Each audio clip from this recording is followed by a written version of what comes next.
Drama in the Coliseum right out of the gate in the Pac-12 South in what could be the pivotal game in the division race. Mark Rogers TV, the voice of college football, with instant analysis of USC's thrilling comeback win in the final 5 minutes against Arizona State, 28-27. Got Matt Lowry on the line from Conquest Chronicles on SB Nation. Please join him and the rest of the staff right there, as they will give you plenty of post-game coverage. Matt, how you doing following that one? Trying to recover from that one. It was a thrilling game with all sorts of emotion, something that you look for in college football. From what and how the way it looked, I thought I was gonna have to come on here and give you the why USC lost, and then that happened. Absolutely. So I was setting up for a post-game show for all the noon games Eastern time. So I didn't exactly see what happened until the final few drives. So I had about a 5-minute window there where I missed the action, and USC was down 27-14 with about 6 minutes left, and they turned it over on downs, and Arizona State got the ball with about 6 minutes left, and it figured with the 2-score lead and with the ball that they should have been in great shape. So what happened from there? Well, as some saw, it looked like USC was on their way to losing the game. They had 4 turnovers. Just a lot wasn't going their way. And USC got the ball back. They orchestrated a decent drive where they got going, managed to draw ASU offside. I forgot what down it was, but they were in field goal range, drew ASU offline, so Slovis had a free play, threw it down into the end zone for Amon-Ra St. Brown, who was double covered.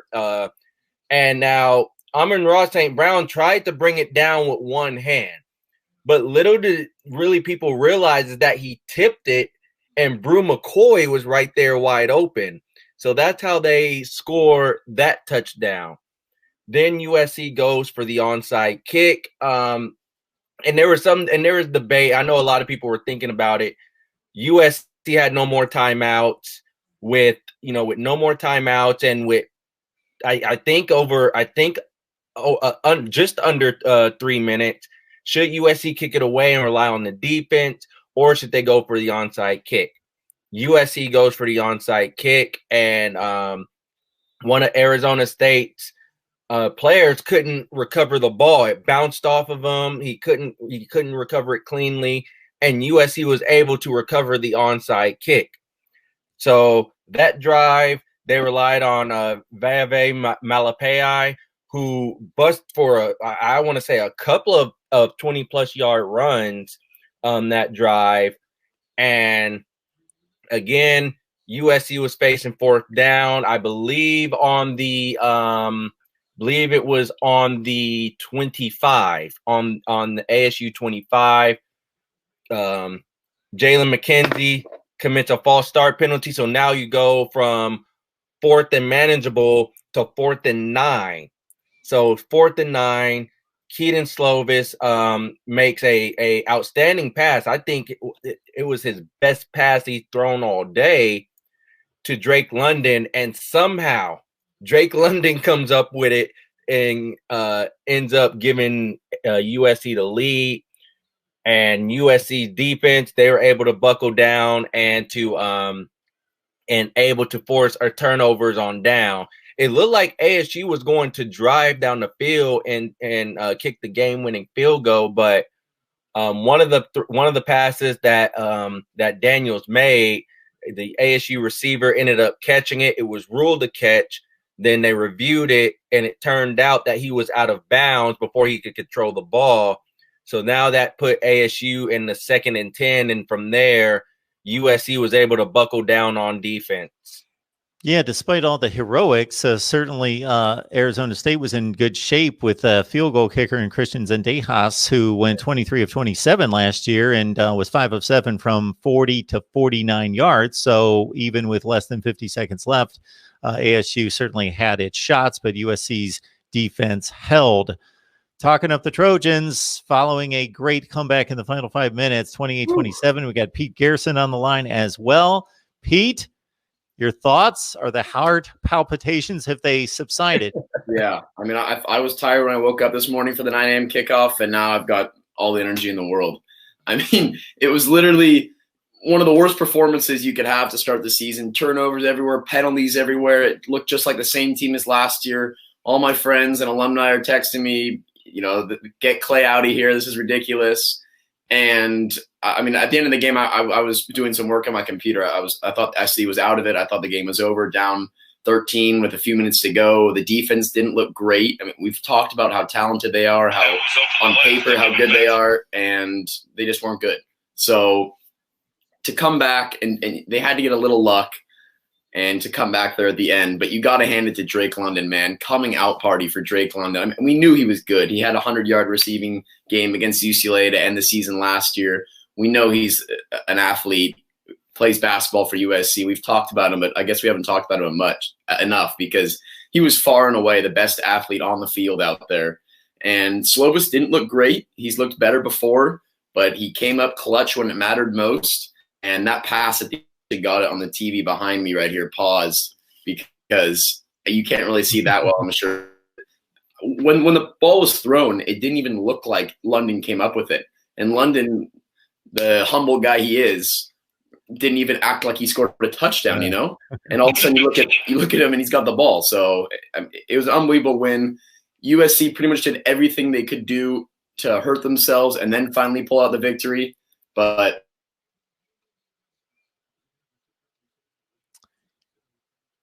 unfortunately, some transmission issues with Pete. So as he was alluding to, Matt, I got the indication from the official who threw his hands up. I couldn't tell from Drake London's response as well. He just was standing there, and it looked like he was just standing there with the football or without the football. I couldn't tell. But as Pete said, most of us got our response from the official throwing up his arms. As I did as well. 8 catches for $125 and the game-winning touchdown from Keaton Slovis, which it was a remarkable pitch and catch because the coverage was tight. The safety had come over. It was basically double coverage at the time the ball arrived, and it was just a great play. And honestly, before we move even further, we have to give Arizona State's defense a lot of credit. We have to give Marvin Lewis and Antonio Pierce defense a lot of credit, because throughout the game, they flustered the USC's offense, the USC offense that we've been talking about and been raving about all off season. And USC's offense looked just out of sync. It looked like the BYU and the Washington games where they could get nothing going. And, and they were having a hard time just completing passes. And Daniels did not look, or not Daniels, excuse me, Slovis did not look sharp. So I have to give Arizona State defense credit, because how the way they schemed up this game, it looked like USC was just out of it. Yep. Yeah, you got to give their defense credit. I mean, I think Arizona State, even though they lost, they've got a great team this year that, they could easily win their next 5 or 6 games. Yeah. They'd obviously have a similar schedule to SC, playing all the South teams. And they're one of the most well-coached teams in the conference, if not the country. And that was apparent against USC. We've talked about it before, how USC's not super great in the coaching department. They made some changes this year. I didn't think they were still very disciplined today. But you got to hand it to them. As you mentioned, Matt, you got Antonio Pierce, a Hall of Fame Super Bowl winning linebacker. You've got Marvin Lewis, who obviously was the head coach of the Cincinnati Bengals for years. And then Herm Edwards is as good as they get. Former NFL coach, of course. And their defense just did a fantastic job really in the first half, obviously creating turnovers, some of which were USC's fault. But, I mean, you got to hand it to Arizona State for giving themselves opportunity. But they played a great zone coverage defense. And that secondary we mentioned is probably the strongest part of their defense. And they really showed up. And they understood how to kind of contain Slovis. I mean, he threw 55 passes, so he was going to complete some eventually.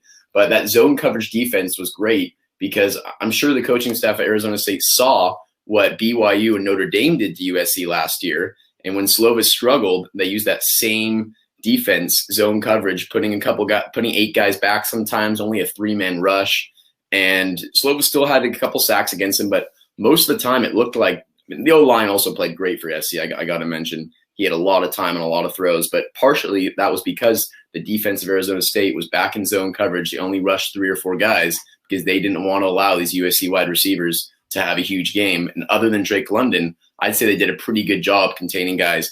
Like Tyler Vaughn's barely had 2 catches, and we're in the 4th quarter. And I was texting my buddy Yogi Roth, where's Tyler Vaughn's? Like, where this guy's came back, he could have gone to the NFL, and they're not integrating into the offense. But clearly Drake London had the best chemistry with Slovis. Obviously, Amon-Ra St. Brown got a lot of targets and looks. And the run game was good enough for SC. Just turnovers. There was a great stat that Fox put up on the screen. USC, since 2017, they lead the Pac-12 with 13 games with 3 or more turnovers. And today they had more than 3. They had 4 of them, obviously. And you can't be doing that when you have 16 returning starters, right? These guys are supposed to be seasoned. They're supposed to have a little more wherewithal. I mean, Vavae Malepeai, first drive where the USC got into the red zone early in the game, reaches over on the 1-yard line. And it was 1st and goal. You can save that half yard. You have 2nd and goal from the half-yard line, and you can give Marquis Stepp, a 240-pound running back, the ball on the 1. Or you can run a little option play and dump off a pass to maybe Drake London. But just little mistakes like that. And Vavae Malepeai is a junior. He knows better. And these guys just got to figure it out and got to play a little cleaner. And they got lucky today because that onside kick was perfectly executed. And even that almost didn't go SC's way. So, I mean, great game. We said yesterday the Pack is back. Let's get excited. It's going to be a good one. And guys, we also got to say that we hit on our bets, right? We said USC would win, which they barely did. We said the under would hit. And the under was over, the total was 56, and of course it comes out to 55. So that hit, even though the rain didn't really have an effect on it. And we said Arizona State would likely cover. It's going to be within 10 points, which was a walk throughout. So there it is. I'm excited. I'm happy. And I mean, what a great way to kick off Pac-12 season. Yeah, Malepeai, I should say, certainly responded with 2 key carries as Matt outlined down the stretch, 8 carries for 60 yards total. The 3-headed running back by committee for Arizona State was pretty impressive as well, in replacing Eno Benjamin, who's off to the NFL. Rashad White, 12 carries, 76 yards. And this Chip Trainum that they plucked away from Ohio as a 4-star out of my backyard, Akron, 12 carries for 84 and 2 touchdowns. And the touchdown runs were very impressive. Not necessarily the finest hour for Jaden Daniels. He was a gamer. He made plays with his legs, over 100 yards rushing, but 11 of 23, a couple misfires there on the final drive. They could have put them in good shape. And the final throw was one hopped to the receiver that ended it. So he's got finer days coming in the future. He's off to a start here as a sophomore, where again, they're going to continue to work with him and develop him. What's next up for USC? Who's on the docket? I haven't checked out the schedule. It will be Arizona. That is the next game in Tucson. And right now, that will be a season. How the way it's looking, that's going to be the season opener for Arizona, because if people don't remember, and this was as soon as we went off the air yesterday, that game ended up, the Utah and Arizona game ended up being canceled.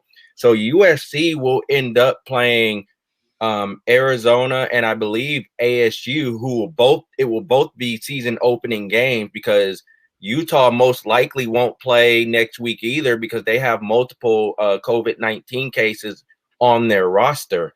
So right now, USC's in good shape. The toughest game that we thought it was going to be, it's looking like that's going to be the season opener for Utah, and Arizona will just be playing their opener in Tucson against the Trojans. So, I mean, we could talk about that, but USC still has some things to fix, but it's not as daunting moving forward as it was as we looked at it yesterday or before this or today during this game. Yeah, you're right, Matt. And likely USC won't throw a pick in the red zone in the second quarter, won't fumble on the 1-yard line. And then they had a good drive at the end of the fourth quarter there, and Marquis Stepp was running the ball well, and he fumbled on the 30-yard line. I thought that was the nail in the coffin. But you saw these two teams come out a little sloppy today on both sides of the ball. And I think, as you mentioned, if Arizona doesn't play this weekend and their season openers against USC, that's advantage Trojans, because they're going to have to work out some kinks, on their offense and defense, just how these two teams had to work out those little rusty areas today. So yeah, the season, we've mentioned it before, if the Trojans can survive this game, and that's exactly what they did, they survived today, they can move forward. Hopefully for the Pac-12's sake, this doesn't put too much of a dampener because it was a little sloppy, but you got to love that ending there at the end. And Jaden Daniels, as you guys said, wasn't fantastic throwing the ball, but I thought he looked terrific running the ball, especially the situational awareness, when to run, when to tuck it. And he made, honestly, this USC defense look somewhat slow. I know the Trojans have some big linebackers like Apele Naoteote, who's not a speedster. He's in there as a great tackler and everything. But USC's, even their secondary, Talanoa Hufanga, who we talked about as one of the best safeties, and he is one of the best safeties in the pack. He forced another fumble today. But he had a couple missed tackles, and there's a couple plays where Jaden Daniels just gasped right by Hufanga, no problem. So Jaden Daniels, as we mentioned, brighter days ahead, didn't have his best game passing. But we also have to mention that he lost Frank Darby to an abdominal injury, I think, early in that second half. And so that was their big offensive weapon. They had to rely on some other guys. There were some drop passes out there for sure. And Daniels, as you mentioned, Mark, at the end there just came up a little short on that throw on a big fourth down. But, I mean, what an ending. What a game.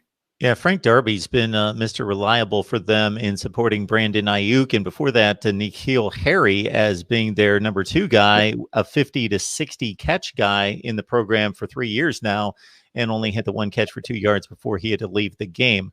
So for the general football public and the Pac-12, a great showcase for the conference in week 1. 2 of the better teams in the conference, and certainly the marquee brand pulling out a comeback win down by 2 scores in the final 5 minutes, 28-27. And beyond that, a pivotal win against what's expected to be the second best team in the Pac-12 South Division. Pete, anything as a parting shot here? I just want to say, speaking on the USC side, the O-line looked great. They gave Slovis a lot of time in the pocket.